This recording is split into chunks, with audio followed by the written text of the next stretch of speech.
Okay class, today we're going to be learning about different forms of slavery. Let's start with traditional slavery. Traditional slavery is where one person exercises control over another's life, forcing them to work against their will in harsh conditions. Damn, that's not fair. I know, right?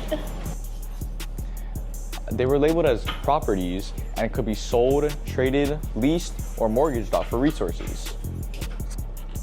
Wait, what kind of slavery was used at the sugarcane plantations? Was it the traditional kind of slavery?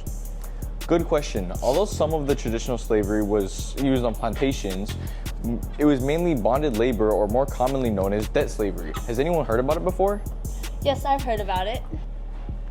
Do you mind explaining it to your classmates? I don't mind. Bonded labor involved a person to work in harsh conditions to pay off debt, which in most cases lasted for a lifetime. I also believe the debt could be passed through generations. Great discussion. That transitions us into our next form of slavery too. Child labor requires kids' ages to work in cruel conditions, and it deprives kids from their childhood and education. This can also be harmful to their overall development. The tasks that these kids perform are dangerous and for those of young ages. Dang, they had to work for the rest of their lives? Yes, which is really sad as they don't have a childhood.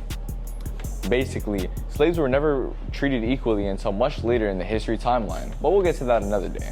Okay. If you guys don't have any more other questions, then let's move on to our next topic of slavery. Thank you and subscribe. Make sure to subscribe.